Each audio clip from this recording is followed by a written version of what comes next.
Welcome back, ladies and gentlemen, to the StarCraft 2 ESL Pro Tour. We are here for the Europe Weekly, número 26. Sorry, I don't know why I'm trying to speak Spanish. Anyway, on the bottom right side of Golden Wall, we have Geralt. I was gonna say, I believe these are best of fives. That's why I wanted to make sure the scoreboard was good before we got started. Although those of you watching the YouTube, you didn't see that part. On the bottom left side, however, we've got from Team Liquid. Looking fantastic, looking amazing, looking incredible as usual. He is Liquid's Clem. I love Terran versus Protoss, man. This matchup, I find it very difficult. I'm not going to claim to be perfect at it, but I've been improving a little bit. I play a lot of mech builds in this, but I do really enjoy being able to see the way that people have been playing and handling this matchup, because it's just gotten so much more variety in recent times. Protoss players going for Cybercore before Nexus like this game, and Terran players doing the one Marine into Reactor, which has also become quite popular. Of course, you know, that's what makes it interesting, though, because you don't have to do that. He's going to do a regular Reaper expand on this map, which I find interesting because in my mind, like, the important thing for the Reaper is that you want it to be able to look for proxies and stuff, or maybe catch the probe, but you can't really do a whole lot with a Reaper on this map because the only way into that main base is pretty much just straight through the normal entrance point, right? Like, that's really it. You actually cannot get over there. Like, it's just not that easy. So we have to ask ourselves the ultimate caster question.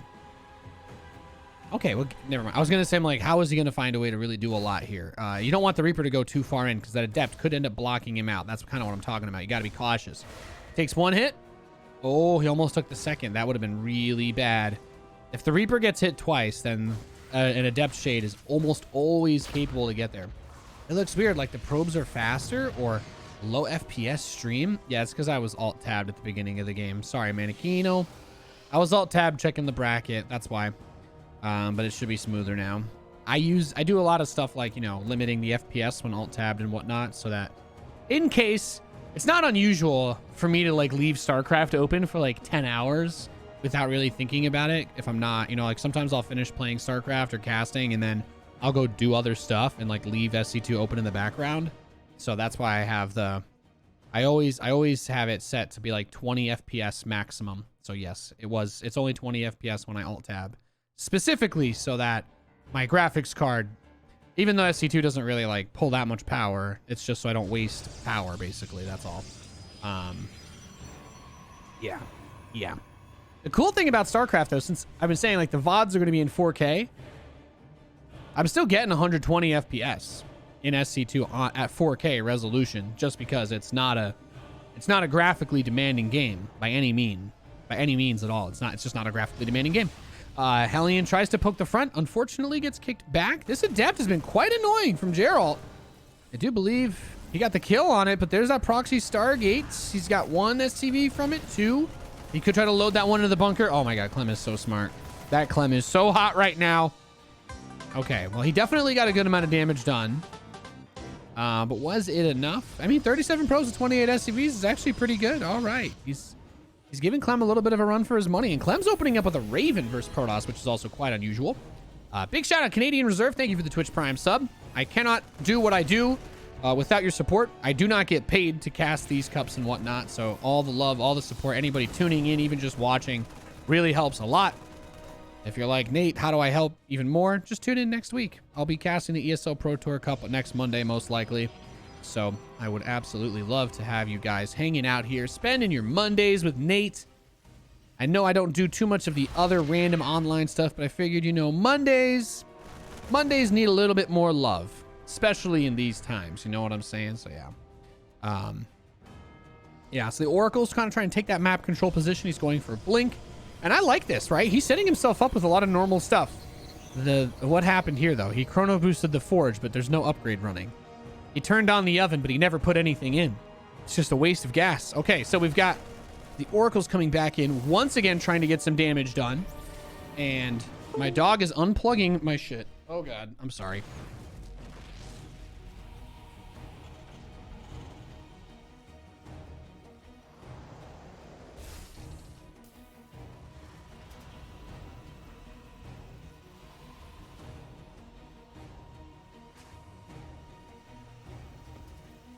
All right, I don't know if everything is still working. Sorry about that. I think the dog was about to disconnect me from the game. He decided to stretch out under the desk, and he was pulling some cables. So I will take a look at that after this game is over. Sorry. Okay, we got +1 attack coming in. Finally off of that forge. Blink is coming. And I actually do like the Raven here, I guess, because he could use auto turrets to help shepherd the Cyclone. And yeah, as soon as the Raven moves away, we see immediately that the Oracles do just insta-kill that poor unit. And Stalker's coming out, trying to find the Raven. That would be a massive pickoff for him. He may be looking to use the Raven with this move out to try and just drop turrets to help tank for anything that could be there. Could also be looking for an opportunity to use a Dorito cannon. Looking to get some more damage done. Oh my god, both of the Oracles just get grabbed by these Marines. One of them somehow escapes. I don't actually understand that one at all. He's going to try and use a large number of Stalkers and good blink control to keep the bio at bay, and I think he's going to succeed. I think there's too many Stalkers here for him to punch through this. A good revelation as well. The Widow Mines kind of have to back it up. He does kill one Stalker, but there's the Raven, and there's one auto turret, 2 auto turrets. That's definitely a good way to get the probe damage done. The Stalkers continuing to fight against the bio. The Widow Mines unable to really shoot the way that they want to. Oh, that one almost killed the Stalker there. Got it down to 1 single hit point. Meanwhile, let's quote the Raven, never mining anymore. As that little guy is just chilling over there. Now this medevac drop is going to move out with 2 mines. I do apologize if something looks wrong on the stream because I don't actually have any. My second monitor is unplugged now, so I'll take a look at it after this game. If the cast for this game gets ruined by it, I'm just going to say I'm sorry and fix it. Charge, though, right? We talk about Zealots coming in. He's got the 3rd base up and running. Doesn't really have a lot of probes, though, because he's been burning a lot of Warpins. And I'm starting to feel like, with the amount of damage that's been getting done here. Puppy causing technical difficulties. Cute. Yes. Yes. Well, he normally just sleeps underneath me, but he somehow managed to stretch. And somehow the monitor power cable got wrapped around his legs. So I don't want to, don't want to leave you guys alone just so I can try to fix that right now.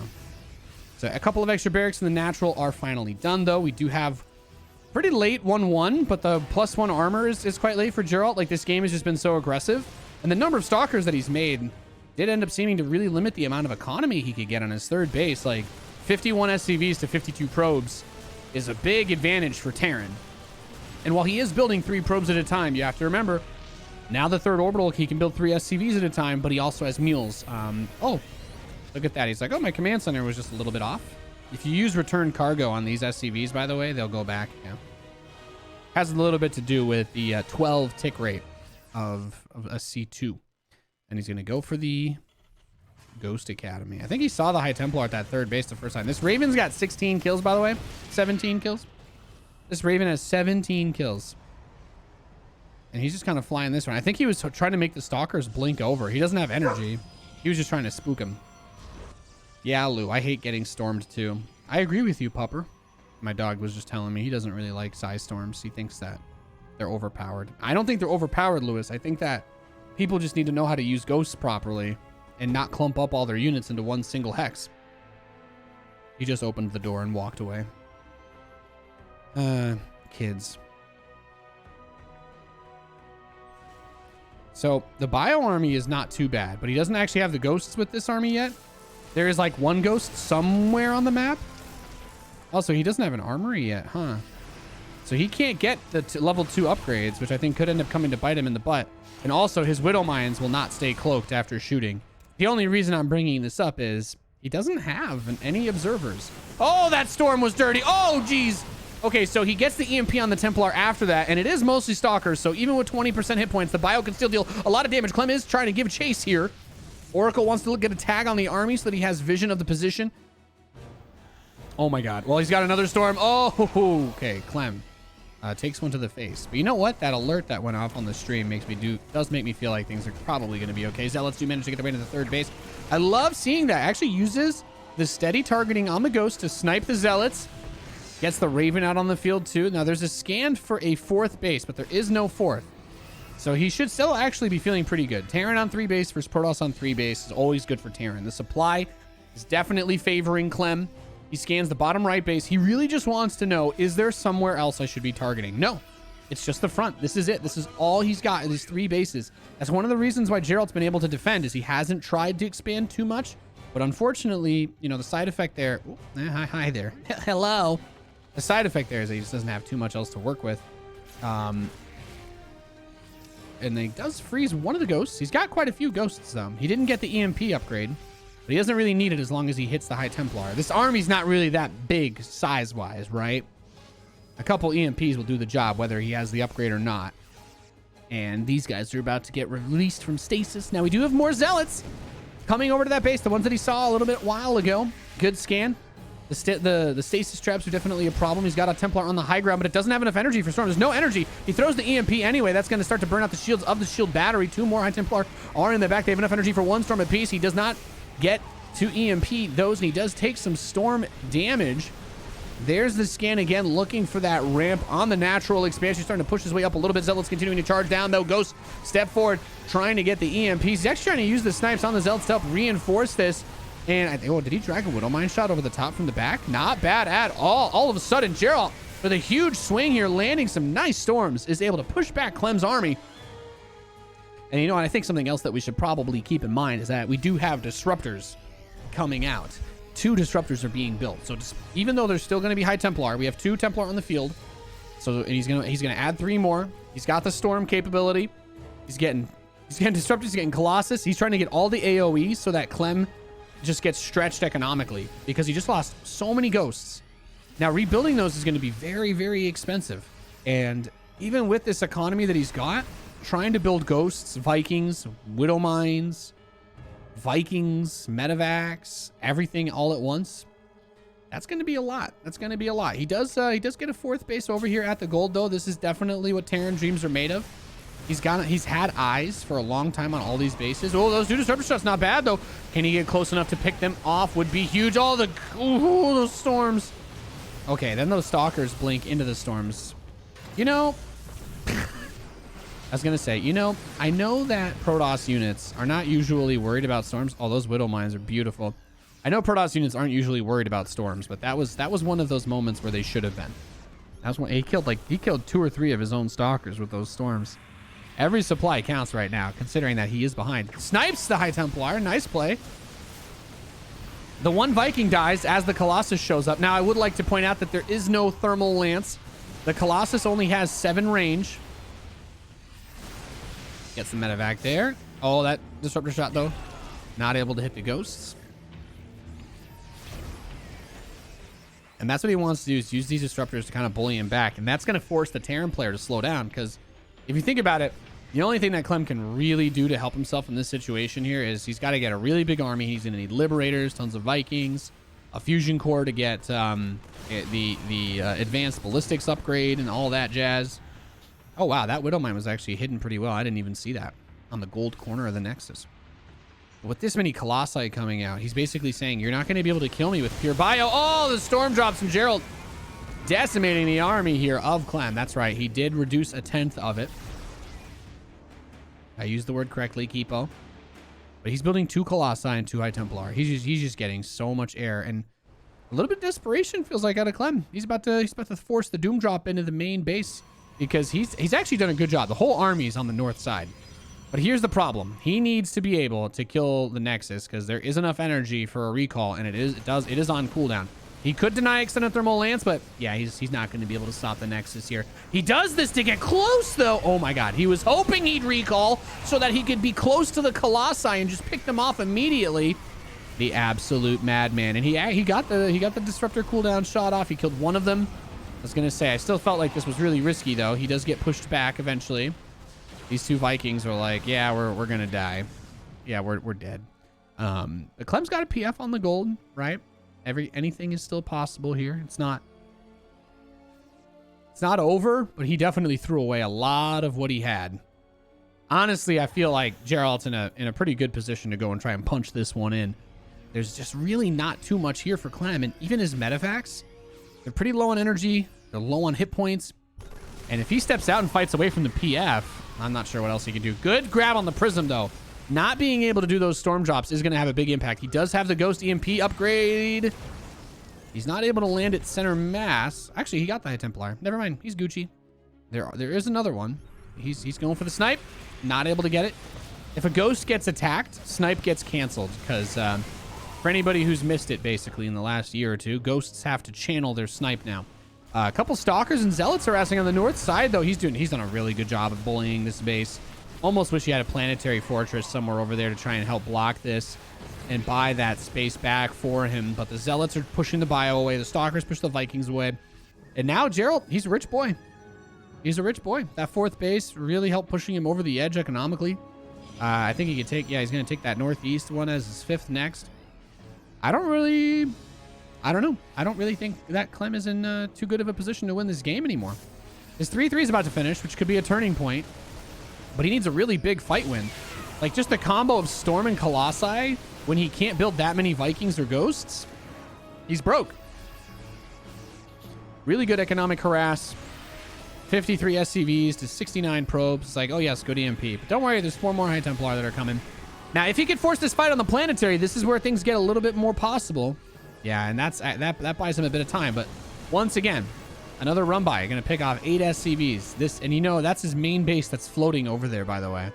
He's floating his main to the northwest corner. He's trying to take more money. And this is actually a good sandwich opportunity. Down between the valley of the third base and the fourth was Geralt's army, but he's got his Templars spread out trying to catch reinforcements that come in from either side. And he lost so many medevacs and so many units. Like, the bottom side army doesn't even have any healers, which is going to make things tough. He's loaded the Templar into the Prism, so he can't be EMP'd. And there's the storm drops raining down on the army of Clem. But he still has a pretty good arc once the storms are gone. If he can get the Colossi, it could still be possible. He's cleaned up most of the gateway units. It's just a couple of Immortals and the Colossus. And oh my God, the sickest concave from Clem cleans up the Protoss force. I cannot believe it. He's still got units. He's still got economy. But Clem has, I mean, I don't know, man. Sometimes I feel like when I'm watching StarCraft, I'm watching a father and son play a game of catch. You know what I'm saying? Are you picking up what I'm putting down? Are you receiving the message that I am transponding? Disruptor shot from the south side. Whiffs. And number 2 also whiffs. EMP on the Stalkers means they only have 80 hit points that they can work with. But 2 Templar are coming over to drop some storms and spread them out. Those medevacs have taken an absolutely brutal beating, but a handful of the Marauders being alive is all you need to kill a bunch of Stalkers. He does catch the Disruptor on the south side towards the Protoss gold. He hasn't taken that gold, but over there. And the Vikings and Ghosts are still pushing forward. One of the observers is here. Could go for a scan and pick that off. Clem took the northwest base during all of this, too. Man, this game has just been absolutely freaking crazy. This game's been hog wild, ladies and gentlemen. Hog wild. All right, so Clem's got his Marauders and his Marines pushing over here. I almost feel like with the choke point, you want to break these rocks. He lands his Vikings? Nunny. And they just die. So that, I don't know how I feel about that. His medevacs all have like 2 health as well. Clem, I think it's time to back it up, back it up, back it up. He's got to get some more money. He's got to take the gases on this northwest. Okay, there we go. I think he's got to repair his medevacs. How many starports does Clem have? Just 2? It's not cutting it. Well, maybe it could cut it. Maybe it's just a result of him not having any money. Is he going to load up into medevacs that have 10 health? Okay, 20 health. They have 20 health. Yeah, no, that's just... You don't need a whole lot of supply to shoot down a medevac with 20 hit points. Actually, a Stalker with +3 should one-shot it. Actually, yeah, with +2 attack, the Stalker does 22 damage to armored. So maybe the medevac could tank 1 hit. Assuming that Geralt never gets +3. Oh, he's trying to run back to save this base from the harass, but at the same time, the Disruptors and everything else show up. He gets one of the Ghosts with that Disruptor. But when he's got 4 Colossi. He's really forcing out Vikings, because Vikings are just not very helpful against the rest of this army. And Storm still counters the Vikings as well. So he's got such complementary forces that it's been quite tricky. He catches the reinforcement Disruptor, though. That is nice. More gateway reinforcements coming from the east side. I can't believe this game has gone on this long. This has been quite the pendulum we've been watching. Back and forth and round we go in circles. Oh my god, but then the Prism with speed chases the bio. Storm drops over it. He loses the Prism, though, and those High Templars. So it's like, in doing what he did, he still kind of gave up a lot of what he had.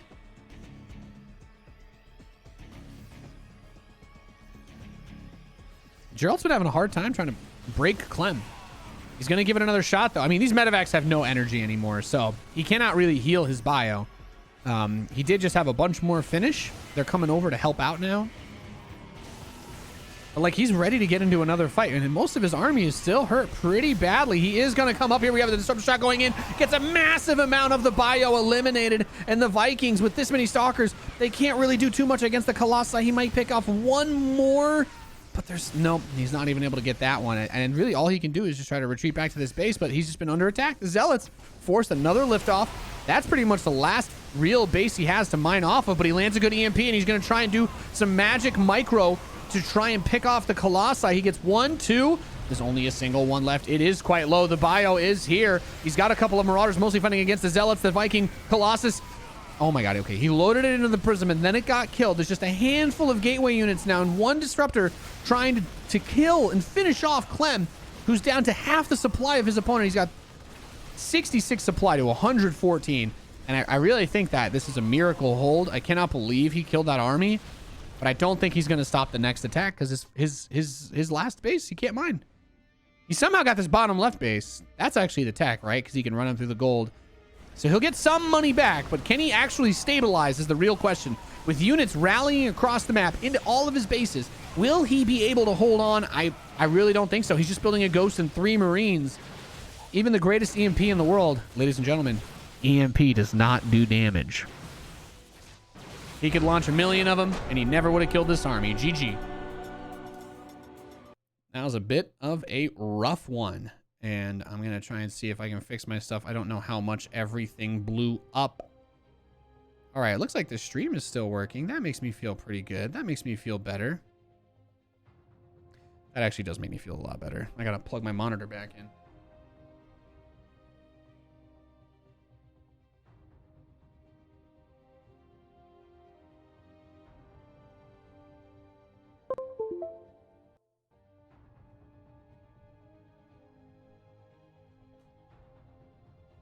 I'm going to lose my voice casting this match. Good God, that was insane.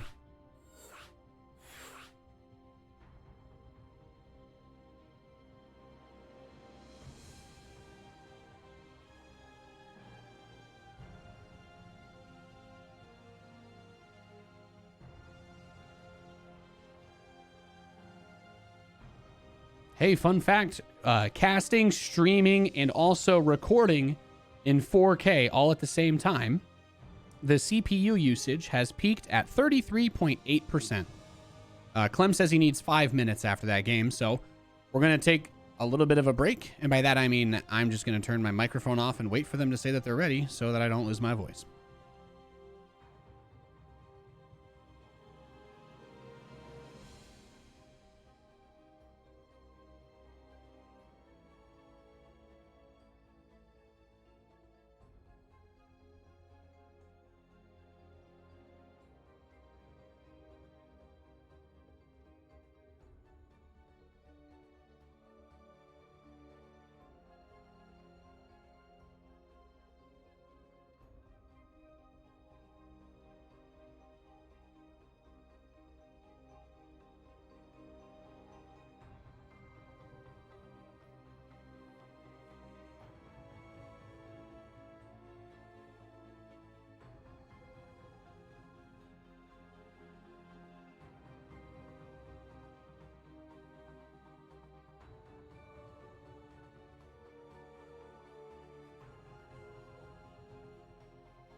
All right, we're loaded into game number 2, ladies and gentlemen.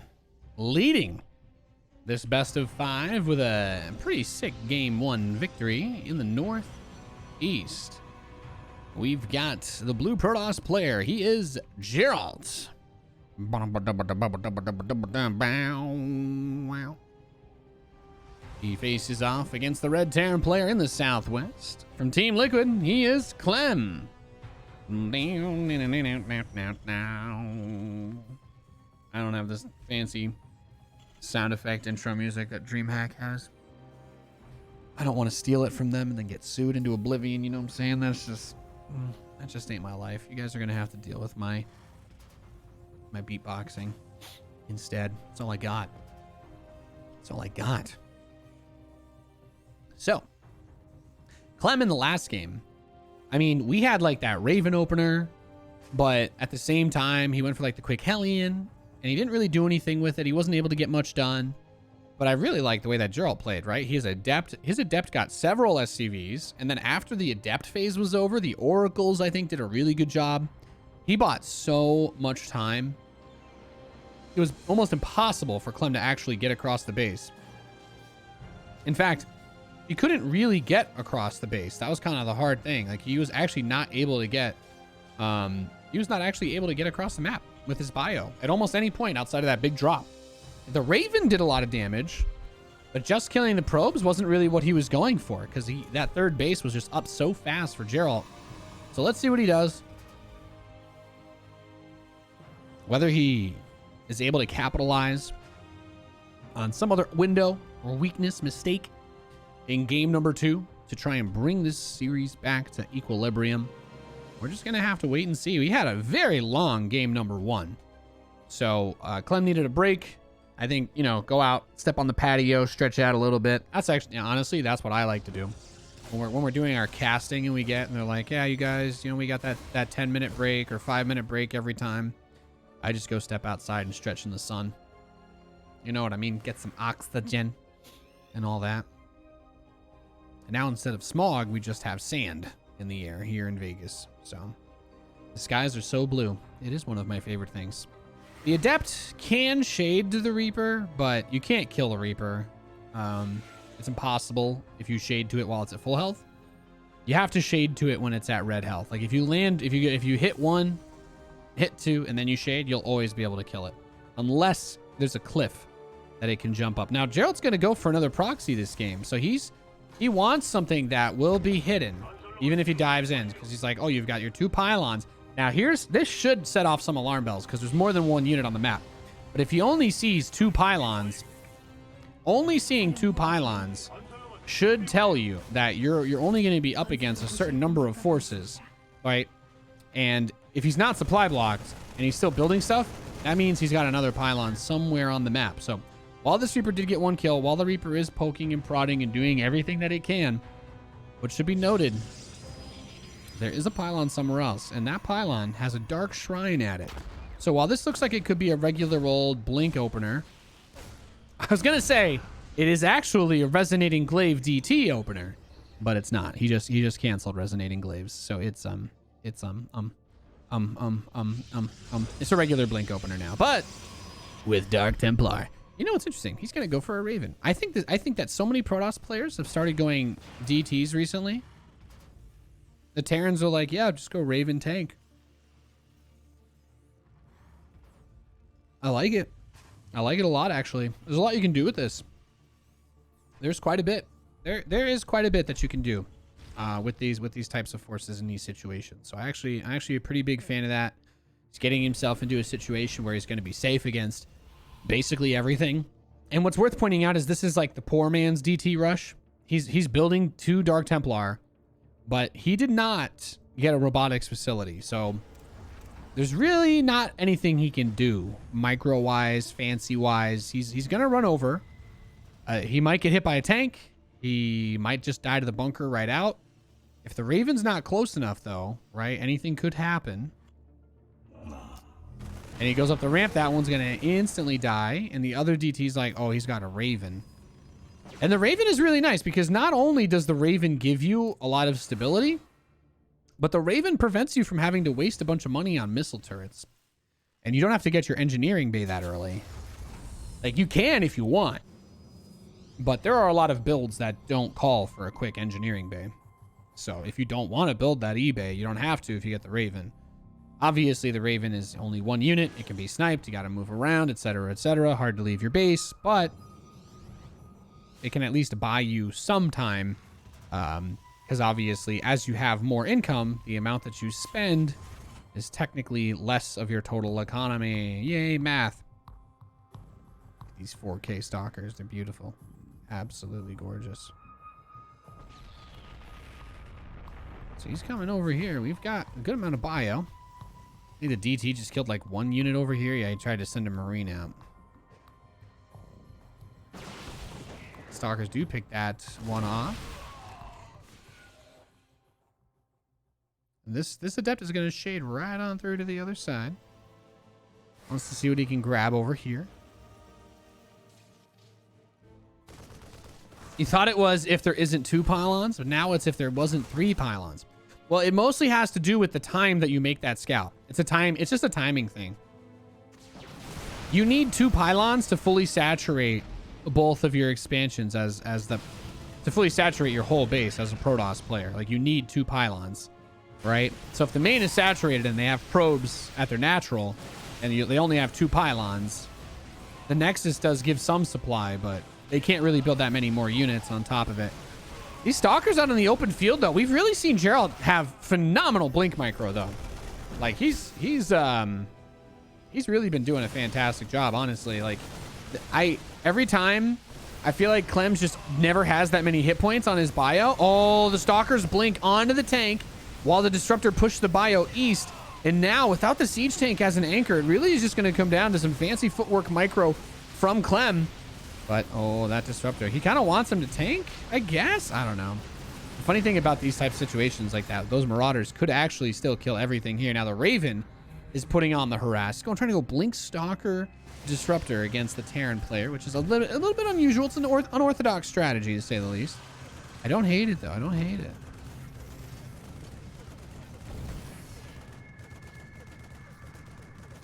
Auto turrets are annoying, man. Auto turrets are so annoying. Charge starting up for Geralt. Interesting to see what he can do. I mean, getting the Zealots out at this point is going to be hard. He doesn't really have enough time to move into charge, so his one Disruptor kind of needs to be a hero, because this is not enough Stalkers to actually save this third base. This Disruptor shot needs to hit pay dirt, or he's in deep trouble. There it goes, and it does not get anything. The shield batteries are not ready yet.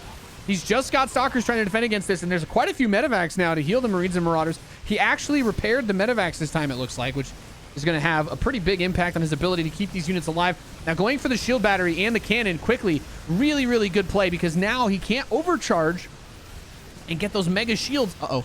2 Marauders picked off by that, but oh, now the Widow Mines are coming into play, and they actually get the damage done on the Disruptor at the same time. He's trying to use this for cover, but there's been quite a few Widow Mines leaving that trail behind.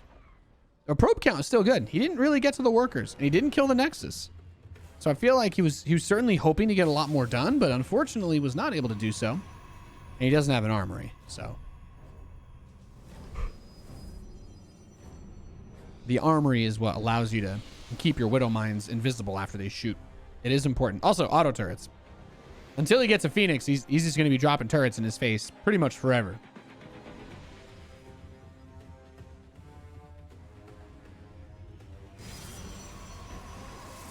We've got our +1 attack Zealots. And honestly, I mean, it's kind of hard to deal with bio with just Zealots if you don't have armor upgrade advantage.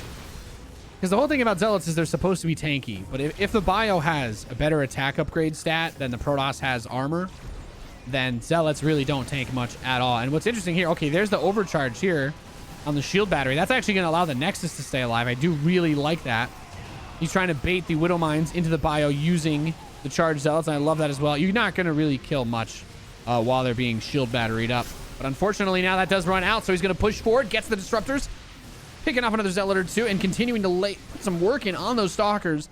Now, when the battery is overcharged, it does not actually consume energy, but that Liberator hit the main base, God, this series has just been wild. That Zealot took the Widow Mine shot way outside the range of a Widow Mine, by the way. But and then you know what happens next? You know what happens next? Yeah, Squidward. Yeah, Squidward. If you think about it, auto turret kind of looks like Squidward's face. I'm just saying. It's gonna get, oh my God, he didn't kill those, but like now it's only gonna take 2 hits to kill those probes later on, right?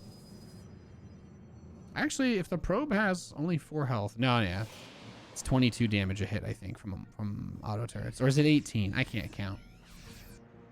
They've changed the amount of damage auto turrets do so many times, I just don't remember anymore. But here comes that big bio push, and look, see that pre-stim? He wants that disruptor. He's like, I can kill it before it shoots. And then the next one immediately fired. He didn't get to deal with that one either. The Stalkers are all down here dealing with a handful of units. And he's got the Liberators covering here as well.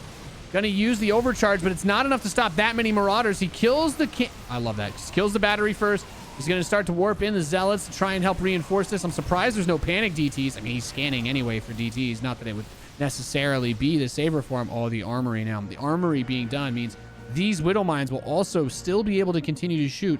But yeah, by the way, he just killed a couple more probes, I think, with the auto turret. See that? 17 kills on that Raven. Hashtag Value Town. Uh-oh. Careful about the Stalkers. He's got Marines watching the other bases. He's going to try and do another DT counterattack. While he... What's that? He's going to add another starport. That's a good play. Dude, Geralt is so good at not dying. That's really the only way I can describe it.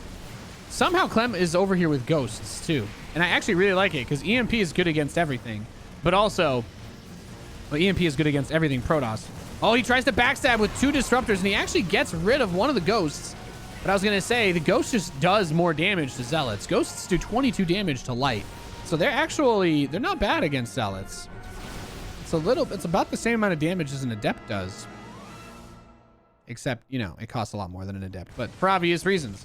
Adepts cannot drain all the shields of opposing units and energy.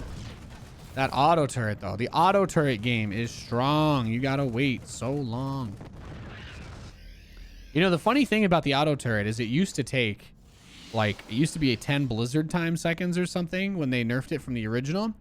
But when they messed around, when they removed the auto turret in Legacy of the Void, there was a patch where there was no more auto turret. But the auto turret only lasted 7 seconds because of the time change. And funnily enough, I think someone at Blizzard wasn't paying attention. Oh, these DTs are getting a lot of work done. But basically, the auto turret, when they added it back into the game, they're like, oh yeah, it was 10 seconds. But then the person who put it back in the game was not the same as the person who took it out of the game. So they just put it in as 10 real seconds because the game had switched to real time. Did you know that? The auto turret got a 3-second buff a long time ago that nobody ever noticed. Except me. But everybody thinks I'm crazy. The Stalkers are all dead. He had a pretty good counterattack with the DTs, but it's not enough. And just a really, really well played game by Clem to bring this series back to tie. Because honestly, like, that was just insane. The way that he picked him apart and dealt with that DT rush, everything was just so well done. And at the same time, I also have to say, just, you know, big ups to my dude, my freaking Protoss buddy Geralt, who absolutely played a phenomenal match.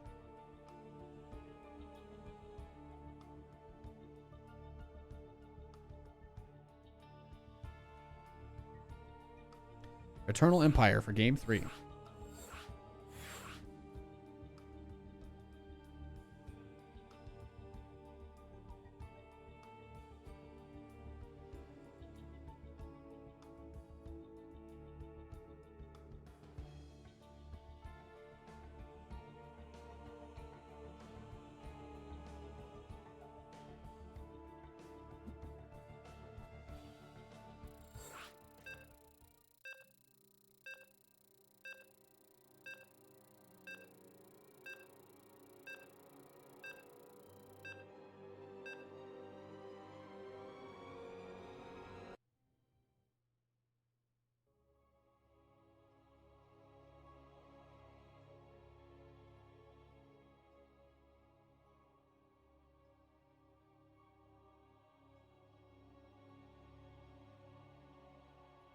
All right, we're loaded into game number 3, ladies and gentlemen.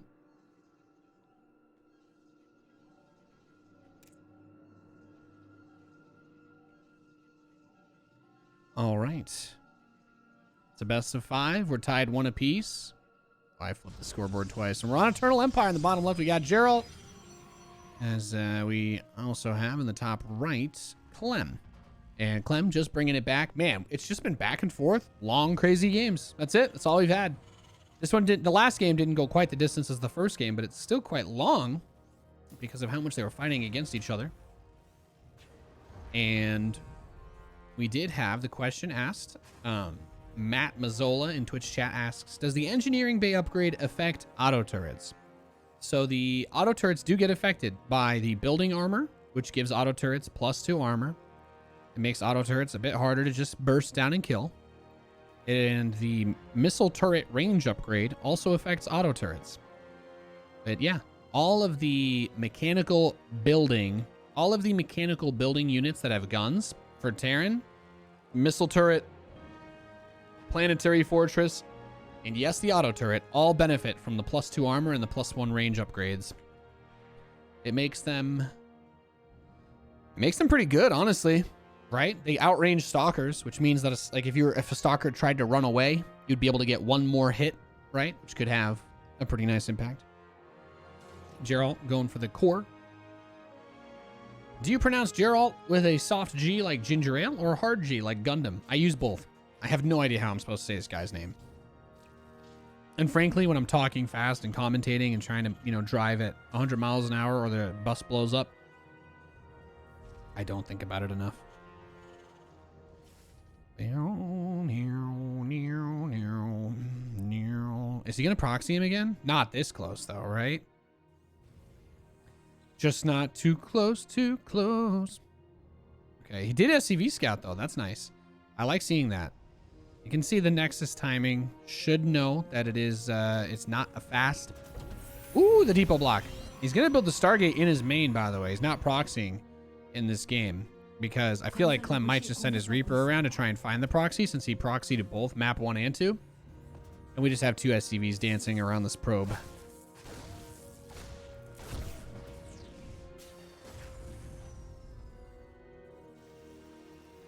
But we've seen the Adept do damage. On Golden Wall, the Adept was really strong. And then the Oracle also did a lot. This map, you can tuck units behind the bases pretty easily. Especially versus Terran, if they don't open with like a Viking or something. Like they're just not going to be able to deal with it. Oh, you see that? He loaded the SCV in the command center. Unloaded on the other side. All that beautiful micro and effort. I was about to say for nothing if he had actually still killed it. Look at that. Well done. This Adept turns around. They don't want to die. He doesn't want to die like that other Adept did. You got to be careful. The Hellion did get that last hit off on it. Now here's the tricky thing though, because you haven't really been able to scout too much, right? So he's building Hellions, he's building Marines, he's building a medevac. But if his units are not in position, the Oracle could do a lot of damage. And I wonder if these units are going to see it as it's crossing. Nope. They don't know. Oh, he turned right. He turned right with it. So he doesn't really know about the Oracle, which means it could come in and get in a good position. He's building Phoenix too after. So he wants to just have something for the drop and possibly to lift up the Hellions that might go into his base. He should be able to get a mule at minimum. This is actually really good too, because that one SCV that was injured from before should be able to get some work done. He's going to drop the Marines. I was going to say, at least get the mule. Medevacs cannot heal mules. And there's still not really anything else in the main base right there. So he's getting a couple more of the SCVs. Yeah, very well done there. 4 SCVs picked off. And honestly, since the medevac actually had to help defend and stay home, the Hellions, they're not able to do anything. They're not. And now he had enough time to build several Phoenix. I actually really like this position for Geralt. Not really a lot that he can actually do here. There's actually not a lot he can really do there. They're very well defended. Very well played early game in this map by the Protoss player. It's pronounced like G in English. Geralt. Gelato. Geralt. Gelato. I'm just going to call him Gelato now. Or Gelat. There you go. Jabroni. Well, he can't drop him with this many Phoenix. And even the Viking is actually at threat. Did he just get the Cyclone, I think? Or was it one of the Hellions? He kills the Phoenix. And he kills at this point. Yeah, that's really big, though. Because that was the Phoenix that had the energy, too. Good pickoff.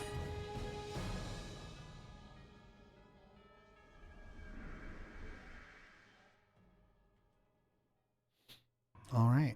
So he's got the third Nexus coming in now. Getting a sentry. These games have all been so scrappy, by the way. I do worry, though, because Clem's got a good amount of Marines. He's got a medevac. He's got the Vikings. He's going to go pick up the tank with the medevac because he doesn't want to risk the possibility of it getting lifted and caught in the back. But he sees this Hellion, and he's going to kill it. He might lose a Phoenix for that Hellion now. Uh-oh. That's big. Every single unit right now is so valuable. He's pretty much relying on a single Immortal to protect himself. And I don't... Does it work like Warp Gate?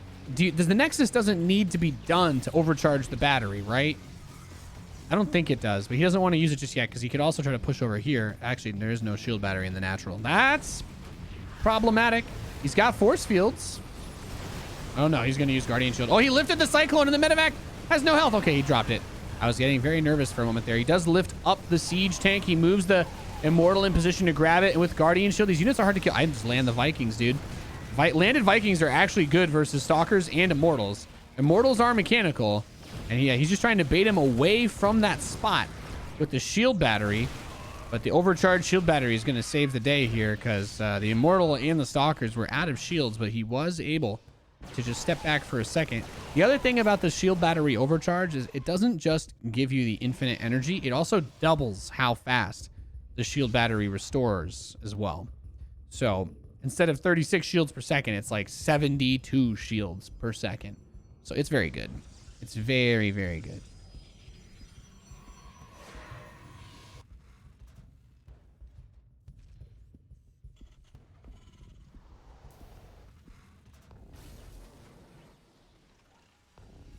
Whew. What an odd game that we've had here. What an interesting series this has been thus far. Oh, extended thermal lance. He's going to go into Colossi off the back of the Phoenix opening, but I mean, he's still got to get a Twilight because, yeah, I was going to say he still needs to get the Twilight Council because losing all of the Phoenix and then rebuilding them again would be, I think, pretty... I really don't think that would end up being able to do a whole lot for him. Not that Phoenix are really strong anyway. Look at this Viking. Just kind of checks this base. Could land it, try to kill this pylon. He won't be able to. Protoss structures are not mechanical, so you actually don't deal bonus damage with them. The Oracle comes back, or I guess it was a fresh Oracle. Gets a couple kills, not bad. It's amazing that the Oracle is still good enough that lots of people like to use it, despite the fact that you don't actually see, you know, once upon a time, you know, the Oracle did enough damage to two-shot naked Marines and SCVs. And he scanned that third base too because he wanted to know, like, is he taking the gas? Is there anything there? He sees the Colossus and you kind of want to, I don't know, you just want to fly it away. He's got all those Stalkers just chilling, watching it. So maybe the Viking is serving its purpose by just being a weird deterrent. If the stream is 2 minutes delayed, does that mean chat is also delayed? So Nate won't see this until later? No. I see your message right now as you post it, but obviously you won't see me replying to it for 2 minutes. And yeah, wow, he made one Phoenix to kill that Viking. I did not think he would do that. Does he know about this big push that's coming though? Did he see that? The army is posturing now. Yeah, he pulled everything out. He's pulling everything over to this fourth base. I think he realizes something's going down. He has the army to stop it. I mean, oh yeah, Charge is about to finish. I was going to say, if Charge had 10 seconds left, then maybe there's a window, but Charge just finished and now +1 armor. So I think with the number of Zealots he's getting, I think 15 Zealots is going to be able to kill this whole entire army with the support of the Colossi. He's going to be forced to back it up. Widow Mines do land some hits. The siege tanks die pretty fast though. And he's just going to lift up the units on the chase too. Geralt is absolutely crushing it. Geralt's absolutely crushing it right now. He's doing fantastic. He's playing a very phenomenal PvT series. He's playing an absolutely fantastic Protoss versus Terran match.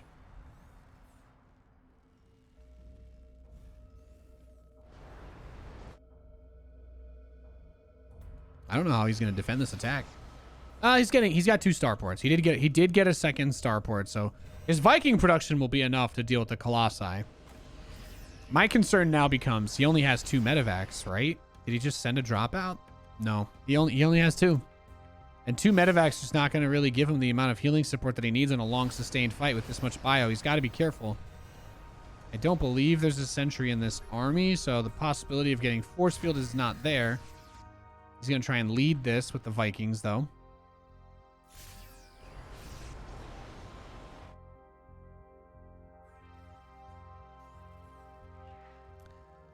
The lone zealot going for the run by.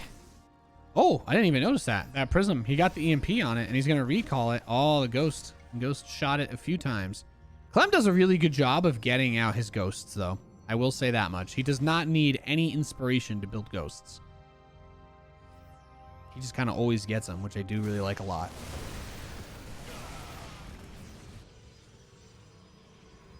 But we've seen this before. Honestly, I'm kind of terrified. Geralt has absolutely killed like 1 billion supply in this series with the Warp Prism High Templar, and we didn't even see them in game 2. But in game number 1, that 30-minute slugfest, like it was so many storm drops everywhere. Hey Nate, someone was saying Ultralisks can't be mind controlled because they're frenzied 24/7. Is that so? Yes, they are. Ultralisks have the frenzy ability. They cannot be slowed down by fungal growth. They cannot be stopped by mind control. They are unaffected by the slow zones, and I also believe the speed zones. I'm not sure if they're affected by the speed zones, but yeah.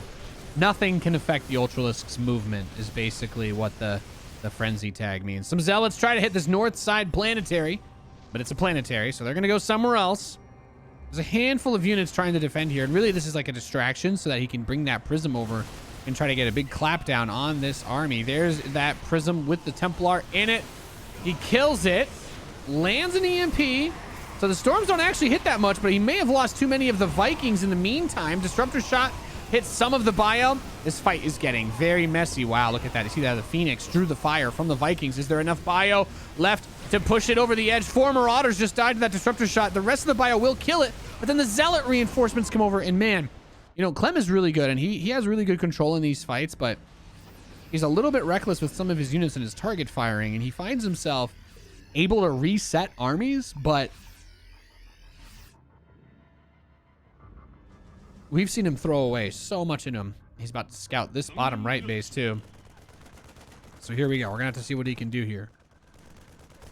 Ultras don't live for 3 minutes, much less 24 hours. That's true. They're not frenzied 24/7 because Ultras usually die within about a minute of them being built, but they still cannot be slowed or mind controlled. Yeah, I mean, yeah, he's got enough Marauders to fight these Stalkers. I'd take that deal. Your big worry is the Zealots, especially if you don't get your upgrades going. I mean, Geralt doesn't even have really good armor upgrades. He just keeps getting attacked, so I don't even know how I feel about that. He's just been doing such a good job with the way that he's been controlling his Templar that it hasn't been easy for him to actually do what he wants to do with those Zealots. Good storm. And maybe what I'm noticing about Clem's gameplay is that he just really doesn't like repairing his units because he always wants to be out on the map attacking and trying to deal damage. Also, yes, a fair point. After about 6 hours now, StarCraft games just straight up crash. It used to be 9 hours, but that was when the time was calculated differently. It has to do with something internally. The game can only write the replay file to have so much data in it. 6.5 hours, I think, yeah. Now no one's going to think I knew the answer to that question because of the 2-minute delay. Rip. Everyone's going to think I stole the other guy's response. This is exactly the type of thing I should be talking about while casting. I've been keeping today a little bit more chill just because I do have to cast DreamHack stuff like tomorrow. So I'm saving more of the hype energy for the cast for the DreamHack show. So if that bothers you, I don't really care. They're paying me, so the DreamHack guys are going to pay me, so I don't want to miss out on. I don't want to do a bad job. You know what I'm saying? I just don't want to do a bad job. That's all. I want to show up and do good work, and I don't want to screw up just because I was casting the weekly cup. I do appreciate y'all though. I love you. You know what's interesting? The shield battery has energy while it's building. Can you EMP a build? If you EMP a building shield battery, will it still have energy? Oh, see, even if you EMP it, you can still overcharge it because it removes the energy requirement. So that's kind of one of the tricky parts about it. But he's flanking with Colossi. Look at this sandwich from Geralt. He is so good. Geralt is so good. He's absolutely dunking on these armies, and You know, I feel like Clem is about... Oh, my God. That Zealot flank is absolutely disgusting. Oh, my God. Oh, that's insane. Well, he's... I don't even know. Every time I feel like Geralt's about to push him, though, and end it, that's exactly when Clem resets the armies, like, for the 7th time in the game. So I'm still nervous. I'm still nervous about that. I feel like the army might get reset here. Geralt's got to be careful because this match, this best of 5 has basically just like turned into Game of Thrones. Game of Throws, excuse me. Basically turned into Game of Throws. Like both players are just throwing armies at each other. And it definitely makes for a fun match to watch. I'm sure you guys are having fun. I'm enjoying myself. This has been a crazy game. This whole best of 5 has been crazy. But like neither player seems to be able to capitalize on the leads that they get properly. Now Geralt is going to be able to continue to deny this command center. This is nice. If he can kill the planetary without losing his whole army, keyword without losing the whole army, then I feel pretty good. But there's the EMPs. He gets the planetary, but now the Vikings and the Marauders are chasing. Like, I don't know, blink the Stalkers away, try to recall, or he's going to stand and fight. I actually think that's still better than trying to run, honestly. Get the Liberators, kill everything with the Stalkers. Recognize that the Colossi cannot be saved. But unfortunately, I didn't get pulled back. And that is tragic. Those are the disruptor shots. Oh! That was bad. That was rough. Something just in the main base. Someone in Twitch chat, a grandmaster in the Twitch chat, a guy in the chat says, it's not worth it to pull a medevac off the field to repair it when it has no energy. Well, I have a mind-blowing concept to tell you. What if the time it took to send the medevac back to get repaired gave it enough time to get back like 50 or 60 energy and make it useful anyway, but also less likely to die? I know. Some people call me the Nostradamus of StarCraft because my posture is terrible. Okay, those disruptor shots don't manage to land, but I do really like the way that Geralt's been flanking it. Oh, DTs, bum, bum, bum, bum. Slicing up your base. Production is in danger. Well, I mean, clumping them all up was maybe not. See, this is what I'm talking about. No, that's it. That's exactly what I'm talking about. It does something really cool, but I'm like, dog. There you go. Spread them out. Recall. Okay, none of them made it out. Unfortunate. No, this is, like I said, it's literally, it's like such a bloodbath. Like, it's like two young fighters that don't know how to pace themselves. That's the way I'm going to describe it. It's like watching two young boxers who don't know how to pace themselves. Like, they're both getting gassed out. Like, oh, I'm winning the fight. Oh, he's winning the fight. No, now I'm winning again. Because neither of them know how to throw any punch other than like a full-on haymaker that they put their back into. To the point where every single time that either one of them lands a blow, they're too exhausted to go for the killing blow. You know what I mean? Like, look at this. This, very cool. Can he execute? I'm not talking about the Pokemon. Oh, he didn't blink to the side of the SCVs. He does get the kill, though. That is nice. I like that he trails them off to get that army. The Stalkers are trying to buy time. Gets a Marauder. Blinks back. I do like DT sniping. And like, he could yeet himself onto that missile turret, too, if he wants. Oh, the Disruptor! Oh, he got one. He landed one. Oh. Yep, time to lift it up. Remember when I said it was like... Yeah, this is a fantastic match. I had no idea Geralt was this good. This is a freaking sweet PvT. I really did not think Geralt was like on this level, but he's got Clem against the ropes right now. And Clem could still win this because, like I said, neither of these players is really capable of capitalizing on any of their successes. Units lost is favoring Clem a little bit, as it should, being the Terran player. He should be more cost effective if he's playing properly, but he's not that far ahead. Look at this. If he blinks onto the turret, it's just a Liberator. Yeah, no detection. Oh, you keep hacking and whacking and smacking. Keep hacking, whacking, chopping that meat. And this base gets run over by the Zealots. Now, he's trying to get a good army engagement, but he's got Disruptors on the right, Disruptors on the left. He's going to hit two of the Ghosts and one of the Marauders with that Disruptor. Now, the rest of the High Templar are coming out. Now that the Ghosts are out of energy or dead. Able to land a couple of beautiful storms. He's still got two Colossi alive, but this Concave is still phenomenal for Clem. as this Colossus will be smashed down, but at the same time, he lost the majority of his SCVs mining at his external bases. Zealots make it over to the east side expansion as well. The DTs are here too to add fuel to the fire. He preemptively overcharges the battery at that bottom right base just in case he tries to snipe it and run away. And look, the DTs have come back to fight. Dude, Clem's dead, man. I don't know what he's going to do. The army supply, I hate to break it to you, but Nate, the army supply is ahead for Clem. He's got 7 medevacs. I'm sorry. 7 medevacs is 14 supply.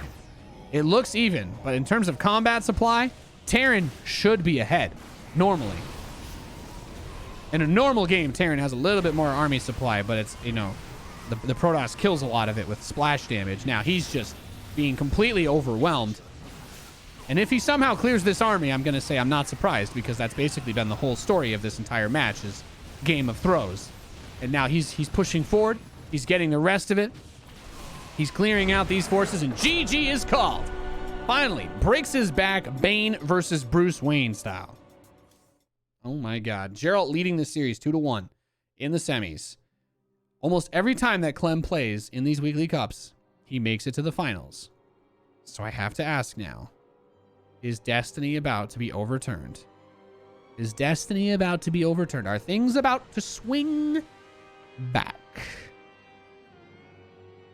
Ice and Chrome for the next map.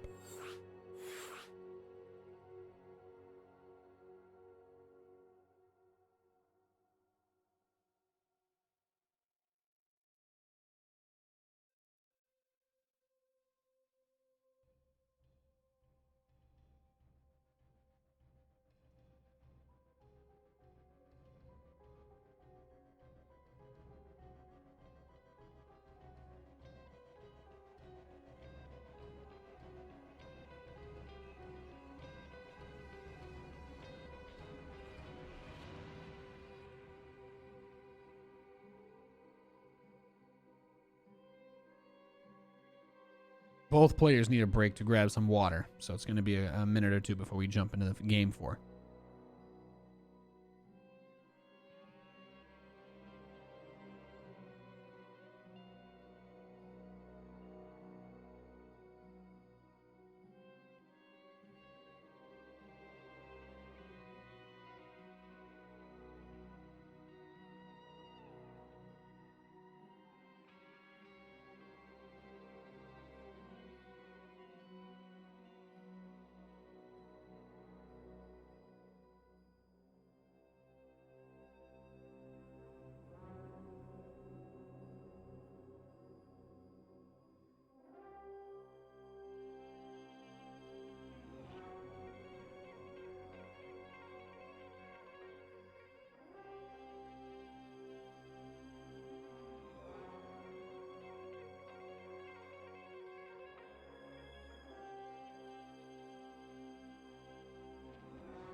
All right, we're going into ice cream.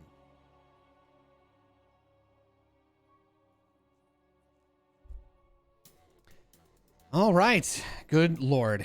I have a feeling the VOD might end up getting corrupted if this match goes longer, because it's going to completely fill my SSD recording it in 4K. Ripping Alfredo, fettuccine, tortellini, linguine, pastrami, ravioli, penne, pasta. I like penne. Are those 3 doggos yours?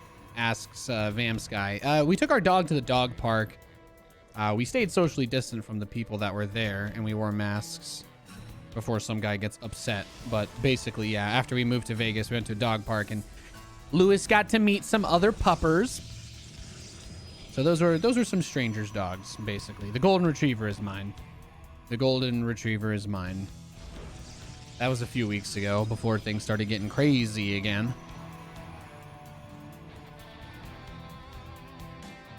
So we got the pylon, gateway, scout from Geralt, and then Clem. Clem actually with a pretty fast gas, what it looks like. Yeah, I didn't think he went gas first before barracks here to be able to have it time out like this. So we'll see what he's up to. If he's trying to do something interesting or tricky, maybe he just wants that really fast factory reactor so that he can get quick Hellions for a medevac drop, which is something that we haven't seen him able to be. He hasn't been able to pull it off. He hasn't been able to execute it because there's been quite a bit of pressure, really. There's just been a lot of early pressure that's been put on because of that. So, yeah. I'll have to see what he can do. As Nathanias says every 5 minutes in the game, we'll have to see what he can do. SCV's poking the probe. He's going for the boxing championship glove. Up.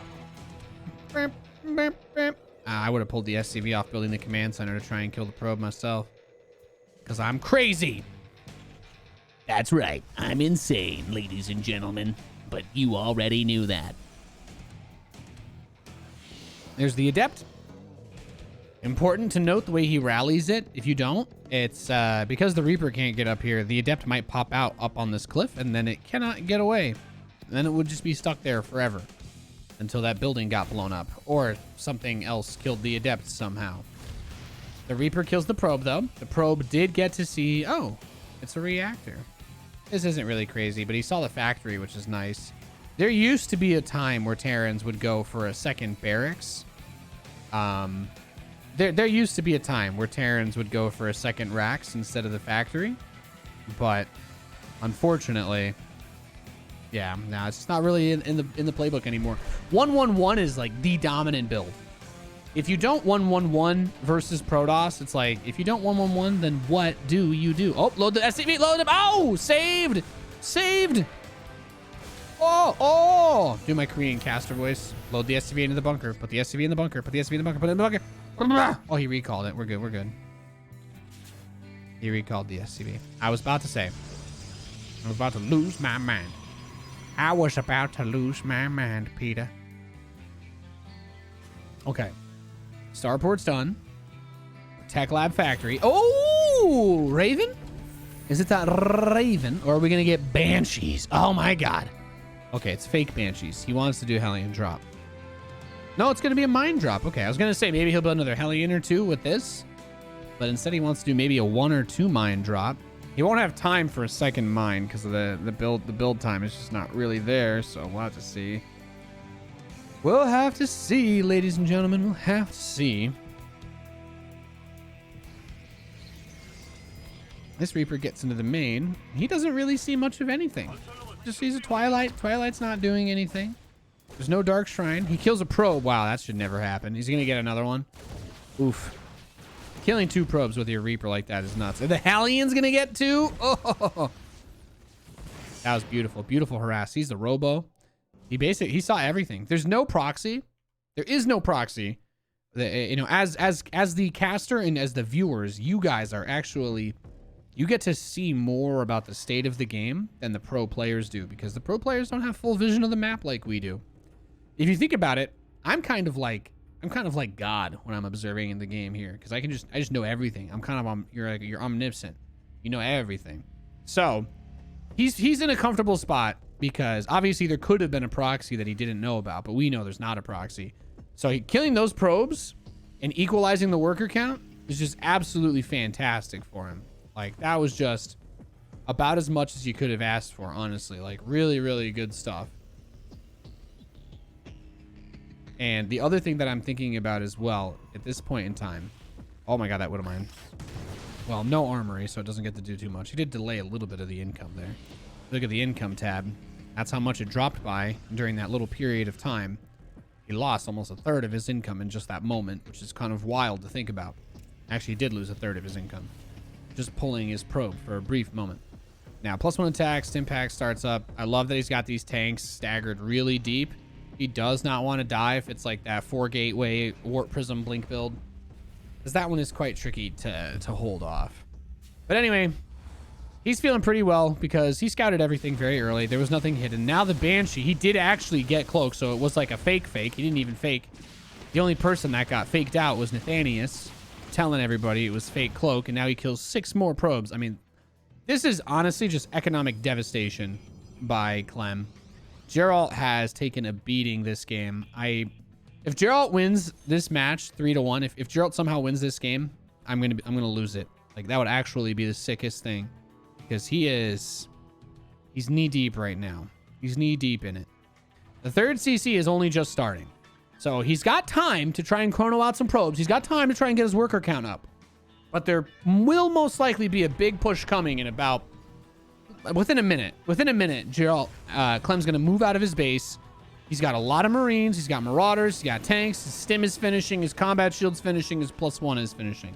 So everything is about to line up for one really, really, really stacked enchilada. I'm talking extra meat.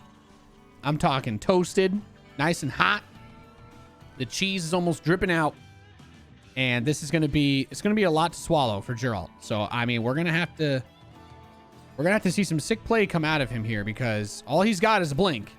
That's it. He's got Blink Stalkers. He's got 10 Stalkers and a handful of Zealots. He's getting a couple sentries, but he's got to deal with 22 Marines, 6 Marauders, and 2 tanks. Honestly, Clem might just kill him right here. If Geralt doesn't die right here, I'm gonna be very, very surprised. This is gonna be quite a hard hold to make. Those siege tanks, getting the Widowmine backbone is gonna be super hard to deal with as well. He's trying to warp in Zealots in the face of danger, but the shield battery not able to actually be built. All of the Stalkers are dying. The supply is plummeting for Geralt. And unfortunately, he was not able to recover from the economic devastation that he received earlier on. And I do believe he's going to be able to win this game. And he did. He won. It's tied. Woo! All right, we're going to the final map of the semifinal. Aye. But since you can't change anything, you are, let's say, a caster. I'm more of a, what's the word? A pariah, right? Is that the guy from Crisis on Infinite Earths? He can see everything happen, but he has no power to do anything about it.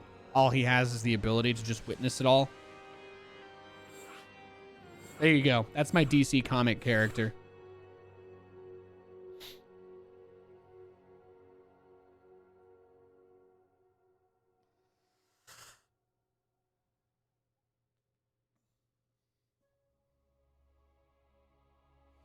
I meant to say omniscient, okay? Don't hate. Or do hate. It's fine. I probably deserve it. Let's be honest. This best of 5 has been going for over an hour and 15 minutes already. I thought that today was going to be a short day because we got to the semis so fast, but then they ended up being the longest semis basically of all time.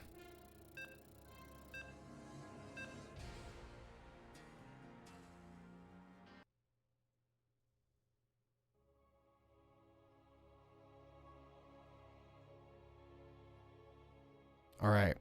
The VOD is actually getting too big. Hang on, I have to delete something from my computer. I'm gonna delete some stuff from my computer real quick so that the VOD doesn't get destroyed. All right. There we go. All right. I'm just deleting some random junk I've got on my computer real quick, or my stuff could crash. All right, let's get them all out. Let's get them out. All right, I just cleared another 7 gigabytes. I think we're good. That way. Sorry, I'm having fun.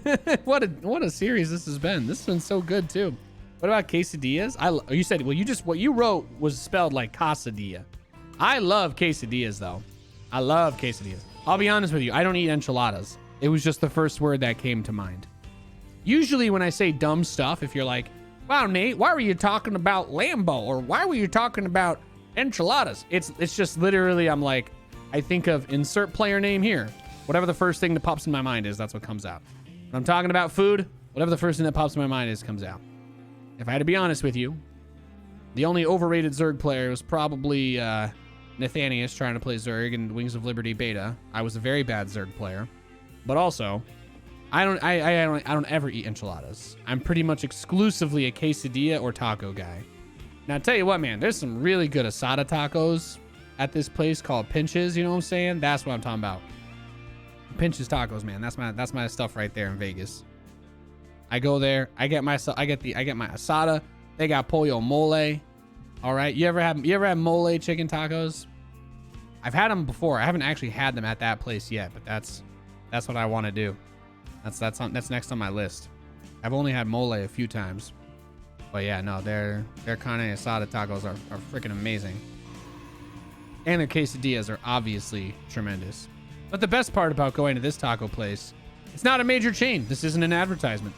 The best thing about going to this taco place is that no matter what you order, it comes with not like one of those tiny little like ranch things, you know what I mean, of guac. It comes with like an ice cream scoop of guac. Straight up. It's not possible to use all of it unless you literally shove the quesadilla all the way in and scoop all of it out, which is what I try to do, but there's still too much of it. So the Reaper for Clem is here to poke again. For some reason, the first time when I hit vision, it like drops frames for 2 seconds, and then I can do it again as many times as I want. Looks like this big boy streamer needs a 10 gigabit home network with dank NAS to store all the content. I do need that, actually. I do. Yes. I do need to get a big NAS. The network closet in my apartment, I want to try to put a rack in there with literally just a bunch of RAID 10, would it be? RAID 10. Yeah, so I have redundancy and performance. Why? No real reason. Only 5 of you watching will understand what that means anyway. But you can basically have hard drives be clones of each other so that if one breaks, the other one still works and has all the data. That's it. It's literally just redundancy. But if you have 4, you can cut the data in half across to 2 drives and then clone the 2 drives onto 2 other drives. So you have 2 drives that are half of the same files, and then 2 other drives that are cloning those 2 drives, which is a great way to spend $1,000 to have a 1 terabyte hard drive. That really is pretty safe data-wise. Keepo. So he's going for charge again. I feel like, didn't Max Pax try this against Hero Marine earlier? Am I crazy? I'm pretty sure this is what Max Pax tried to do against Hero Marine earlier on in the thing. Do you eat carne asada fries? No. This Mexican place is so good. They have a white person menu with all the fried stuff, and French fries are actually not on their menu at all. It's basically, do you want fried quesadillas? Do you want fried tacos? You can get those, but for the most part, it's very much, they do like the toast. What is it? The tostas, the quesadillas, their churros are the bomb.com. There's actually a bunch of words I can't even remember because I don't eat them, but it's all like super traditional Mexican food. It's really good. It's really, really good. But I don't order off the gringo menu. That's what it's called. That's what it's called at that place. I don't order off that menu.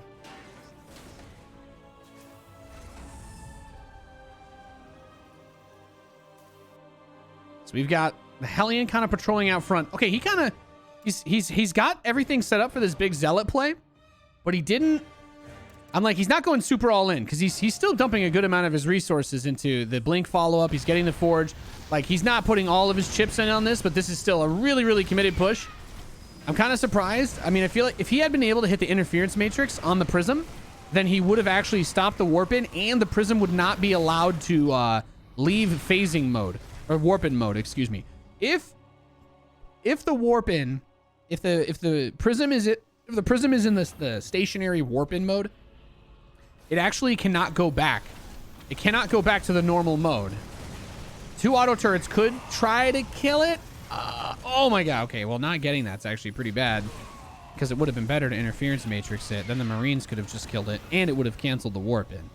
Anyway, this is what I'm talking about. Might want to look into other raid modes like Raid 5. Well, I was mostly joking. That's why I made a joke about using the literally most expensive possible setup. But no, I wouldn't do that. Probably would do Raid 1 at most. I don't need write speed anyway. I'd rather just have the redundant drives. But when you upload all of your video content to the internet anyway, it's not like you don't already technically have other options for backup.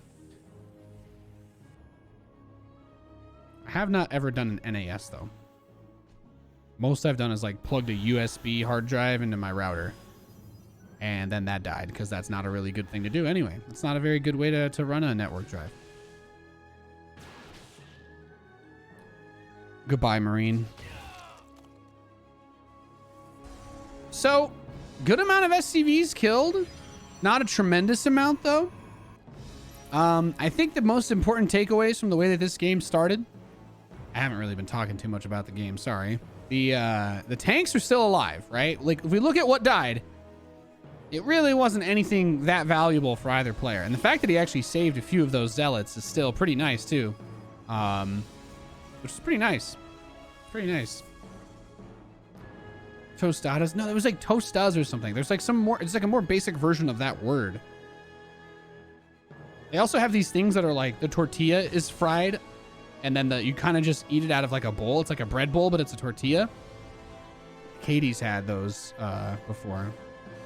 Unfortunately, they give you so much meat that I always take the quesadilla just because it comes with a giant amount of guac. I just eat the quesadillas, man.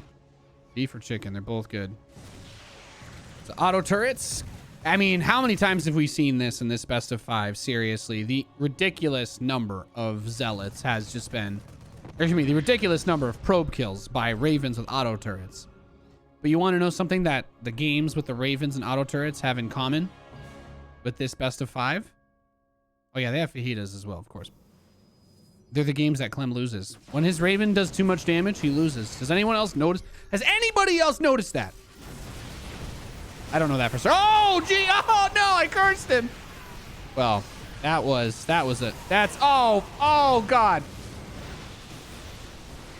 Oh, Lord. Oh, Lordy, Lordy. Well, that's a big oof right there. Oh, Lordy, Lordy. To the guy asking in chat, I grew up in Scranton, Pennsylvania. I just moved to Vegas from LA because a lot of the esports work is still centered on the West Coast, and I'd like to have more money.